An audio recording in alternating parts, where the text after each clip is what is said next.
بسم اللہ الرحمن الرحیم۔ السلام علیکم۔ ایک شخص تھا، اس کی بیوی اس کو منہ نہیں لگاتی تھی اور وہ 100 جان سے اس کا عاشق تھا۔ بیوی کی طبیعت شوہر سے نہیں ملتی تھی، اس لیے وہ طلاق لینا چاہتی تھی، مگر مرد طلاق نہیں دیتا تھا۔ مرد اس کو یہی نہیں کہ ستاتا نہیں تھا بلکہ محبت کرتا تھا، مگر وہ رہنا ہی نہیں چاہتی تھی۔ ایک دن دونوں میاں بیوی بیٹھے ہوئے بات چیت کر رہے تھے۔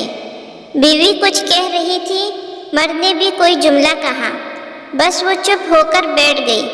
مرد نے کہا کہ اگر صبح صادق سے پہلے تو نہ بولی تو تجھ پر طلاق ہے۔ وہ چپ ہو گئی اور ارادہ کر لیا کہ میں خاموش رہوں گی تاکہ اس سے کسی طرح پیچھا چھوٹ جائے۔ وہ بیچارہ پریشان ہوا، وہ بلوانا چاہتا تھا مگر وہ بولتی ہی نہیں تھی۔ اب وہ سمجھ گیا کہ یہ طلاق لینا چاہتی ہے اور اس طرح بیوی مجھ سے جدا ہو جائے گی۔ اب اس نے فقہا کے دروازے جھانکنے شروع کیے، ان سے جا کر اپنا حال بیان کیا۔ انہوں نے یہی کہا کہ جا کر اس کی خوشامد کرو اور صبح صادق سے پہلے کسی طرح بلواؤ، ورنہ صبح صادق ہوتے ہی وہ تیرے ہاتھ سے نکل جائے گی۔ سب نے یہی جواب دیا۔ پھر وہ امام ابو حنیفہ رحمۃ اللہ علیہ کے پاس پہنچا۔ وہ وہاں کا حاضر باش تھا، متفکر اور پریشان بیٹھ گیا۔ امام صاحب نے فرمایا کہ آج کیا بات ہے، پریشان کیوں ہو؟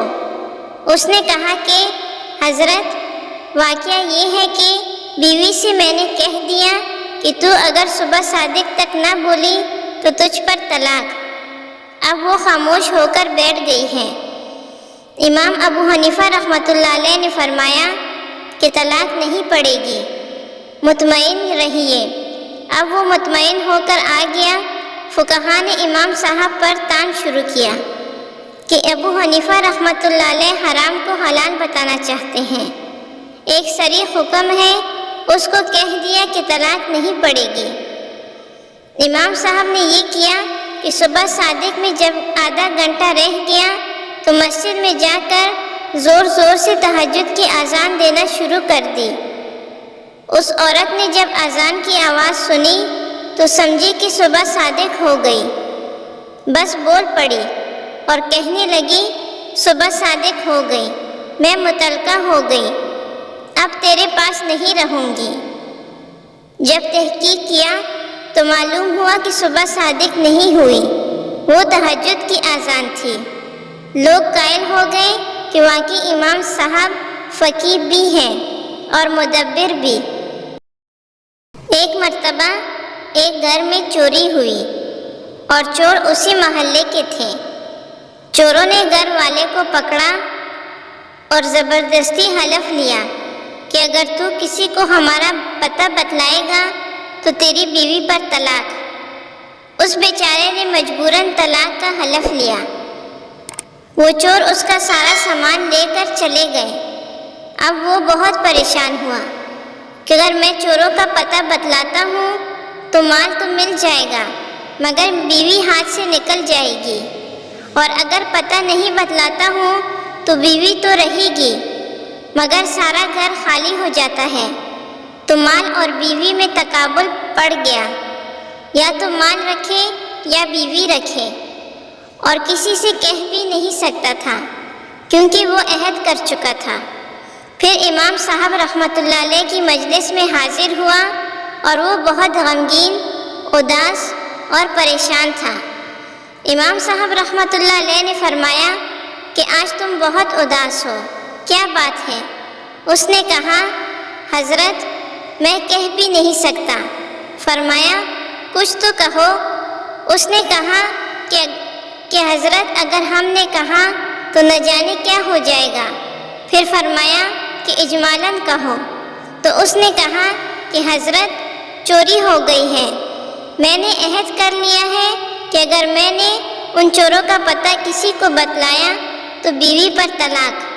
مجھے معلوم ہے کہ چور کون ہیں، وہ تو محلے کے ہیں، لیکن اگر پتہ بتلاتا ہوں تو بیوی پر طلاق پڑ جائے گی۔ امام صاحب نے فرمایا کہ مطمئن رہ، بیوی بھی ہاتھ سے نہیں جائے گی اور مال بھی مل جائے گا اور تو ہی پتہ بتلائے گا۔ کوفہ میں پھر شور ہو گیا کہ ابو حنیفہ رحمۃ اللہ علیہ یہ کیا کر رہے ہیں؟ یہ تو ایک عہد ہے، جب وہ پورا نہ کرے گا تو بیوی پر طلاق پڑ جائے گی۔ یہ امام صاحب رحمۃ اللہ علیہ نے کیسے کہہ دیا کہ نہ بیوی جائے گی اور نہ مال جائے گا؟ علماء اور فقہاء پریشان ہو گئے۔ امام صاحب رحمۃ اللہ علیہ نے فرمایا کہ کل ظہر کی نماز میں تمہارے محلے کی مسجد میں آ کر پڑھوں گا۔ چنانچہ امام صاحب تشریف لے گئے، وہاں نماز پڑھی اور اس کے بعد اعلان کر دیا کہ مسجد کے دروازے بند کر دیے جائیں، کوئی باہر نہ جائے۔ اس میں چور بھی تھے۔ اس مسجد کا ایک دروازہ کھول دیا، ایک طرف خود بیٹھ گئے اور ایک طرف اس کو بٹھا دیا اور فرمایا کہ ایک ایک آدمی نکلے گا جو چور نہ ہو، اس کے متعلق کہتے جانا یہ چور نہیں ہے، اور جب چور نکلنے لگے تو چپ ہو کر بیٹھ جانا۔ چنانچہ جو چور نہیں ہوتے تھے ان کے متعلق کہتا جاتا تھا کہ یہ بھی چور نہیں ہے، یہ بھی چور نہیں، اور جب چور نکلنے لگتا تو خاموش ہو کر بیٹھ جاتا۔ اس طرح اس نے گو بتلایا نہیں، مگر بلا بتلائے سارے چور متعین ہو گئے کہ یہ سب چور ہیں۔ چنانچہ چور بھی پکڑے گئے، مال بھی مل گیا اور بیوی بھی ہاتھ سے نہیں گئی۔ یہ تدبیر کی بات تھی۔ امید ہے کہ آپ کو ہماری ویڈیو پسند آئی ہوگی اور ساتھ ہی ہمارے چینل کو سبسکرائب کر دیں۔